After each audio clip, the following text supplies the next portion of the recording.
Welcome back to the 4A Baseball Podcast, ladies and gentlemen. Tom and Stevs brought you all last episode. I had a couple things I had to take care of, but today we're hopping to the most fun and interesting team in baseball, the Dodgers, and the Padres are there too.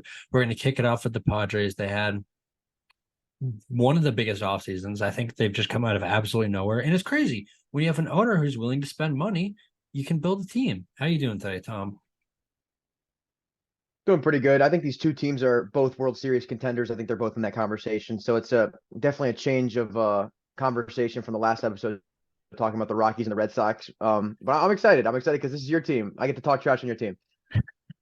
Yeah, so we'll get to talking trash about the Dodgers. I'll join you for a little bit later. Um, Okay. but we're gonna kick it off with the San Diego Padres, who last season they went 89 and 73. I think we all kind of projected them last year to like bounce back from their pretty disappointing 2021. There were still a couple things that went wrong, mainly that Fernando Tatis wasn't there the entire season. He was injured, and then he had ringworm. Uh, in quotes for those listening via podcast, not on YouTube. And they defeated the Dodgers in the postseason, though, which is kind of like their holy grail. I think they kind of won that season for them. Yeah. And I think coming back from 2021, kind of a season where even players in their own system were butting heads. I think Fernando Tatis and Manny Machado had issues. You know, coming back and making a postseason run like that is kind of a confidence booster for them. I'm curious how they go into the next season and kind of play as like will they be a regular season team? Will they be another team that just barely sneaks into the postseason? Yeah, I don't know. I mean, the ceiling is that they could 100% be the team that takes the West this year. I think we're both, or all three of us, Dev's not being here today, are kind of leaning that right now, given what we've seen. But obviously, you've also seen with Fernando Tatis that they could fall out of postseason contention pretty early. So in the offseason, Tom, talk us through who's out, and I'll talk us through who's in. All right, so going out is Will Myers declined the 23 option. He obviously went to the Reds. Josh Bell in free agency went to the Guardians. Mike Clevenger went to the White Sox, and that was a great move for them because they don't have to worry about him anymore. Brandon Drury went to the Angels. That was another big bat in the lineup that's gone. They only had him for about half a season, so that's not too much of an impact one. Pierce Johnson to the Rockies. Sean Manaea to the Giants. We're gonna have a big breakout next year. We'll talk about that at the end of the season when he's the Cy Young. And then Jurickson Profar is still a free agent. Yeah, I think the biggest one here is Brendan Drury. He was the biggest impact player, and he kind of just like he could fill in anywhere in that infield because his team it has shown injuries in the past, especially with Tatis. Machado, he's knock on wood been healthy, but he is getting a bit up there. You could just give him some DH days with Brendan Drury at third base, but he is now gone on the Angels. Speaking of Manny Machado, though, he signed an 11-year, $350 million extension. Basically, he's made $500 million from the San Diego Padres over the length of his two contracts. Speaking of contracts, Yu Darvish gets a 6-year, $108 million extension. This is his third 6-year contract he signed. That's pretty crazy, in all honesty. They re-signed Robert Suarez to a 5-year, $46 million contract. That was really questionable, giving a reliever with not much of a track record 5 years. What do you think about that? I mean, relievers are more like they fluctuate over their career. I don't know about a 5-year deal for a relief pitcher like that, especially a guy that hasn't really proven that he's consistent. I think next season's gonna be a big teller whether this deal is worth it or not. Yeah, like if you think about it, he got more money than a Tyler Anderson. And I don't really know if I agree with a move like that. They re-signed Nick Martinez to a 3-year, $26 million contract. We saw him throw for Team USA. Was it last night or 2 nights ago? 2 nights ago. Yeah, he kind of Yeah. stunk it up against Team Yeah. Mexico. So that's not a good sign because he's supposed to be in that starting rotation. And their biggest move of the offseason, other than the Machado extension, was they went out and they signed Xander Bogaerts just out of nowhere to an 11-year, $280 million contract. Do you like this? It was at like 12:30 in the morning too. And I mean, I think we forget that beyond the moves that they actually completed, they offered a bunch of stars money like that. They offered Trey Turner, they offered Aaron Judge. They both decided to go different places. But this Xander Bogarts one just feels like another guy that they were just going down a list of players that they wanted to get in the offseason, and they were just throwing out money anywhere. And I don't know if how I feel about it because this is a guy that by the end of his contract will be 41 years old or 40 years old. It's not I'm not sure how it's going to hold up and how it's going to look at the end, but they got their star shortstop for the next 11 years. Yeah, and the thing that kind of worries me about that contract, right, is he is on the other side of 30 now already, like before he signed that contract. And it's definitely a possibility that we've already seen the best Xander Bogaerts. Yeah, and he has one of the best hit tools we've seen from shortstop in our entire lifetime. But I don't know. I don't know about signing a guy above 32 to a above 10-year deal, like a double digit deal. That's a little sketchy to me. I would have looked for more of like a 7 or 8 year contract, but I mean they wanted to lock him down. And I guess that's what they did. And they really don't care about money at this point. I think a lot of the things with the Padres is also like they try and lower the AAV, and that's how they're able to get, Machado, Darvish, Bogarts, Tatis. Like they're able to keep that money low because they have it for so long. I think they offered Judge what, 12 years, 11 years? Yeah, it was 12. It was 12 years, like 400. Yeah. Actually more than that, but yeah. That's again, that's berserk, especially for someone of Aaron Judge's stature. They Yeah. signed Matt Carpenter to a 2-year, 12 million contract. It's a 1-year opt out. Fine, cool. They're going to pair him with Nelson Cruz, who they got for 1 year, 1 million.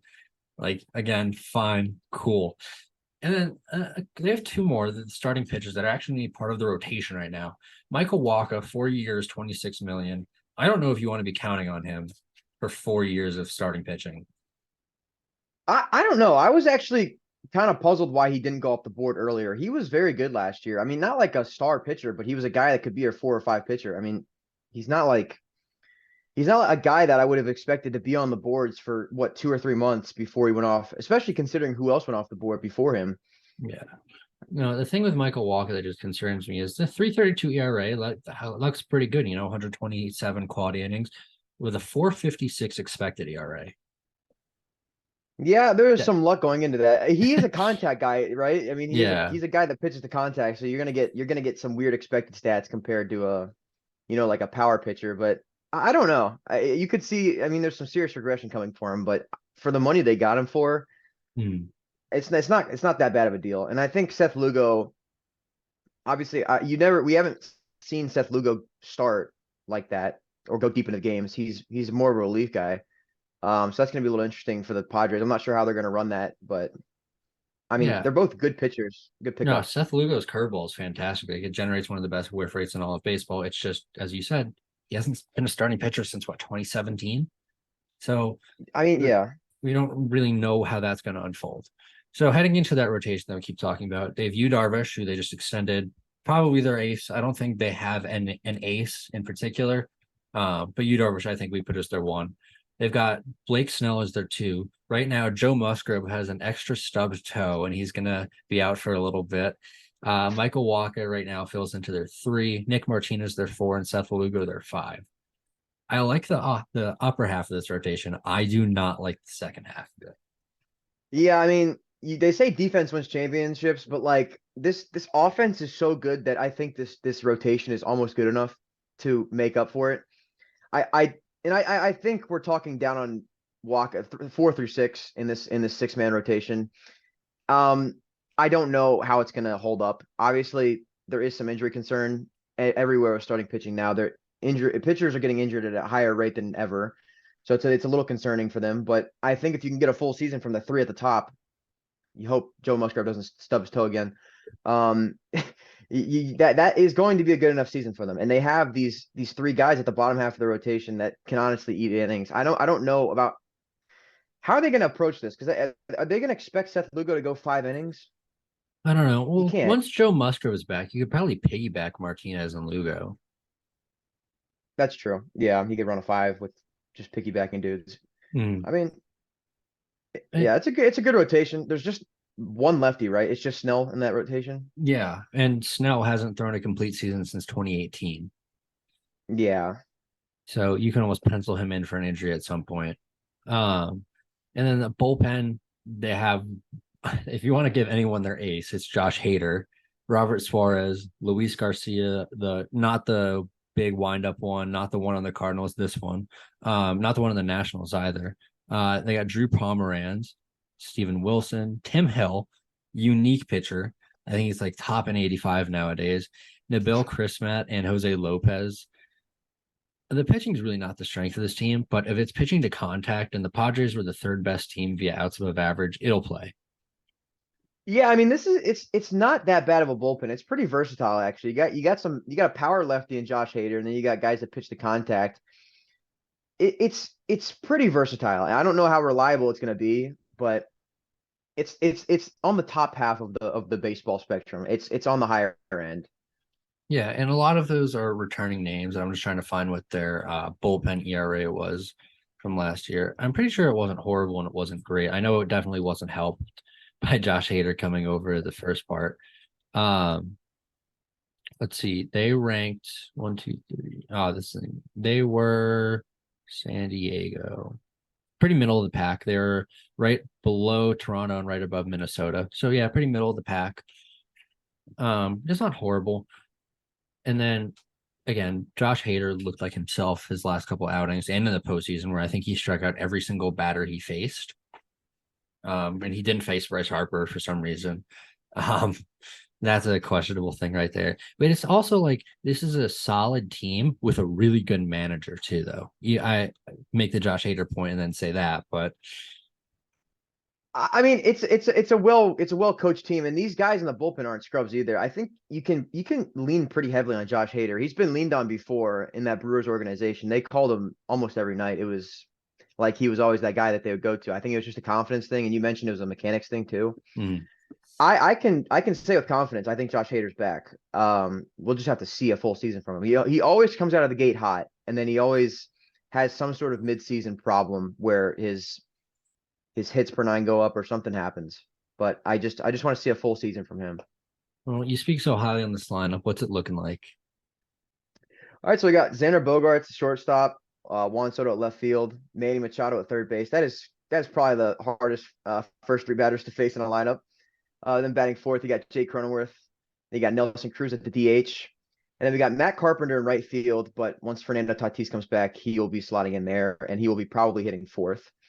Yeah, underrated Ha-Seong Kim at second base, Trent Grisham in center field, and Austin Nola at catcher. And then for that bench, you got Luis Campusano, Rougned Odor, Jose Azocar, and Adam Engel.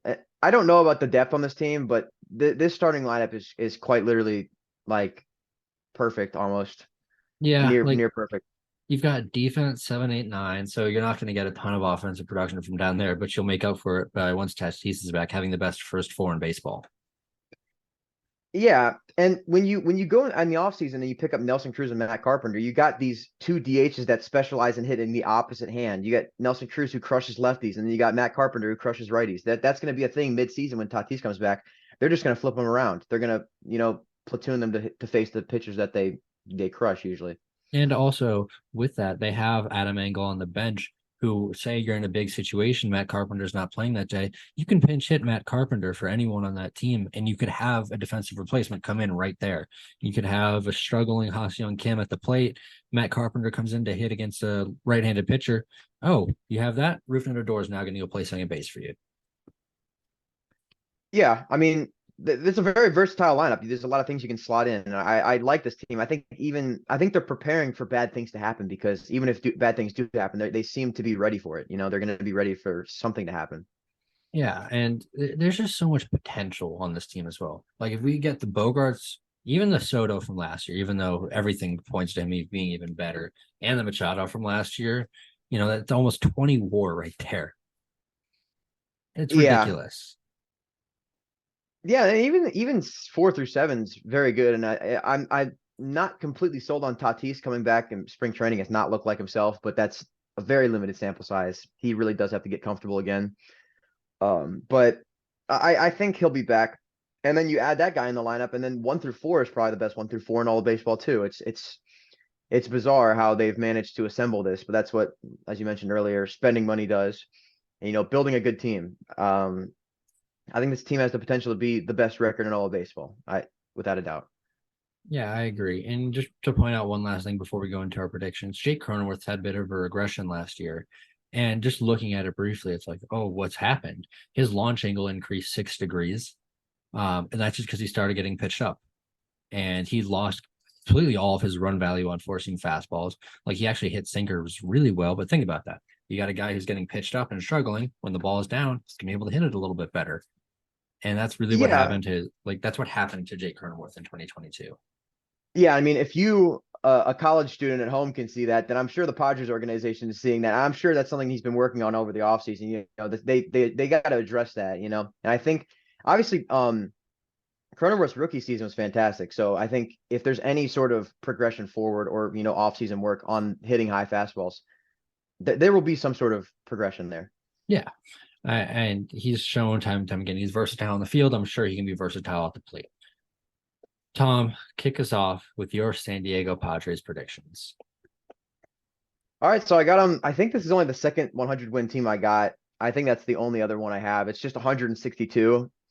Um, I feel like that's a pretty safe bet. It's on the higher end probably, but I mean it's the Padres and they've kind of assembled this slugging team with actually good defense too. For the team MVP, I got Juan Soto. He had 11 at bats before he left for the World Baseball Classic, and in those 11 at bats, he's hitting 727 with a 2023 OPS. Clearly the shift band is working for him. And he's still he's still producing in the World Baseball Classic, so I'm pretty sure it's a safe bet. Um, Most important player has to be Tatis Jr. It has to be him. I mean, he's coming back from not playing baseball for 2 seasons or 1.5 seasons. You gotta see him come back to form. Not even the form he was in 2021. Just something, even a shell of himself would be useful. Cy Young, I got you, Darvish. There's a couple other guys on this team. You can make a hot take saying Blake Snell will have a bounce back season, but he's just not going to be healthy enough to have a bounce back season. And then I have the breakout, and this is a breakout, but it's a re-breakout. I have Josh Hader, coming back into form. Brad, yeah, he was not very effective midseason. I'm having him re-break out into a reliever of the year type of player, and I don't think that's not bad. What do you got to say on that? He re-broke out in September and in the playoffs. Not long enough. Not long enough. Has to be a full season of re-breaking out. Yep. Well, on that note, Steves was at 98 and 64. It's also where I am. I'm at 98 and 64 for them. Their MVP, Steves had Juan Soto, as did I. I think we all have Juan Soto probably finishing in the top 3 of our NL MVPs. I think I had him winning the thing last year. For Cy Young, he was with you, Darvish, and most important, Fernando Tatis. For his breakout, he put Austin Nola. This is more of just there's not really many people that can break out. It's That's why I just put Josh Hader. Yeah. yeah. I mean, cool. That's it. Yeah, my Cy Young was Josh Hader because Okay. I don't know how much Joe Musgrove's going to have to how long he's going to take to ramp up. But that will mean we didn't point this out that he's going to be healthier and not as taxed later in the season. Joe Musgrove? His arm won't be as taxed later in the season. The innings won't be as high, which might be beneficial for the postseason. We saw that he could show signs of life and show signs of getting stomped in the postseason. For their breakout, I had Nelson Cruz. I could see him just rebounding a little bit. I was just looking at his 2022 stuff, and he had his lowest average exit velocity in his career, according to since Statcast data started getting tracked in 2015, which also correlated with a really low launch angle with his highest ground ball rate. So the solution: launch the ball. It's like we haven't talked about this with 18 people. I mean, yeah, and he's also 42 years old. He's also like a grandpa. It's not, I'm sure he can make some adjustments, but there is the age factor for this guy. I mean, in his age 41 season, still in the 84th percentile on exit velocity. It's crazy. And he still walks at a good level. So this is what you want from your DH, a guy that's a pure hitter. I mean, he's definitely not good in the field anymore. So I think Nelson Cruz will fit in perfectly, especially hitting left-handers. I think, especially since he'll be more of a platoon guy. I know in the Nats organization, he was like the everyday guy, right? Mm-hmm. Being in a platoon position might make him look even better. Like players you mentioned, like Jock Peterson, that only hit righties pretty. I Yeah. think Nelson Cruz will slot into this lineup and appear to be much better than he is, but that's exactly what they need. Yeah, I agree.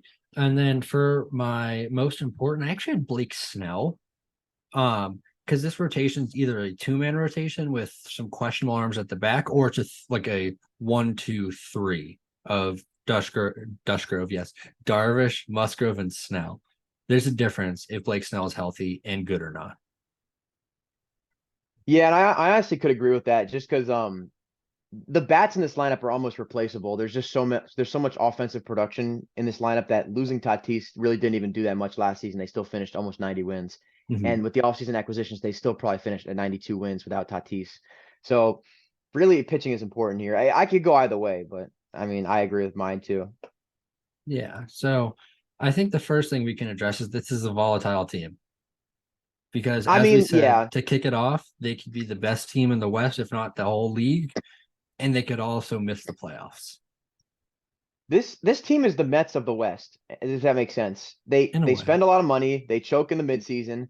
There's a lot of problems going on, but they both had very similar off seasons where they spent a lot of money Mhm. and they both have the highest hopes in baseball, probably. They're both probably the number one and number two teams to be projected in wins, other than Fangraphs. Um, so I mean, they both have extremely high hopes. I'm just curious if they can live up to it. I don't know if I'm pretty sure all of them can handle the pressure. I mean, they did well in the postseason. I think this team makes great improvement, but I think there's a chance, and I think their floor is right around where they were last season, if not a little bit lower, maybe 85 wins. I'll take that. What do you think for the ceiling, though? You see, I don't think this team is better than the Mets at its best. And Probably, I yeah. think we said our Mets ceiling was like 108 wins. Yeah. Um, and I would probably put this around like 100, 304 wins, which is still very, very, very good. It's just, I don't think they're better than the 2021 Giants or Dodgers. I don't think they're better than last year's Dodgers. I think they're comparable to last year's Yankees, where the offense can be a little bit better, but the pitching's a little bit worse. Hey, man, that makes me smile, though. The fact that you compared them to the 2021 Giants, man. The team with Manny Machado, Juan Soto, Xander Bogaerts, the 2021 Giants who had a bunch of no ones. But it's good to hear you finally admit that they were a good team. It really is. They have all the big names now. It's just a matter of how they play now. I mean, they're all here on the team. I'm right there with you. I think 104 is about their ceiling, if not maybe a little higher, but I think that's right about right.